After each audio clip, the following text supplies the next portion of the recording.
Hi guys, मी दिनेश. आज होती आपली तातळेवाडीला क्रिकेटची मॅच. ग्राउंडवर रॉयल एंट्री मारली. एकच नंबर बघायला भेटला नजारा. जाम भारी ग्राउंड होतं.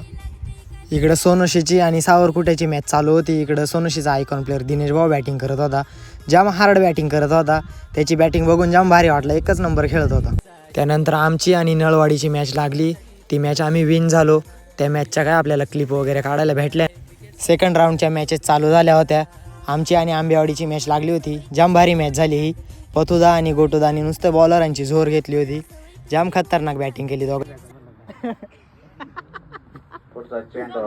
टाकतोय तो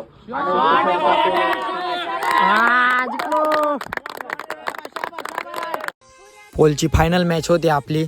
पतुदा आणि गोटुदा गेला बॅटिंगला. सोनोशी सोबत आपली मॅच होती. सोनोशीच्या टीमची बॉलिंग होती. इकडे दिनेश भाऊ बॉलिंगला आला होता. एकच नंबर बॉलिंग करत होता. आमचे बॅट्समन पण जाम तुटून पडले होते. जो बॉल येईल तो नुसता बाउंड्रीच्या बाहेर मारत होते. लय हार्ड हिटिंग करत होते. जाम भारी.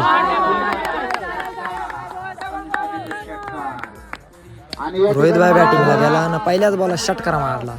तो बॉल येऊन डायरेक्ट आमच्या नारायण भाऊच्या बॉल लागला. कोलकाता. आमची पण फिल्डिंग आली ना. आम्ही 74 रन बनवले होते. समोरच्या टीमला 75 करायचे होते. जाम भारी मॅच झाली. फायनली आम्ही जिंकलो. फोटो वगैरे घेतले. जरा निघालो घरी जायला. Bye bye guys.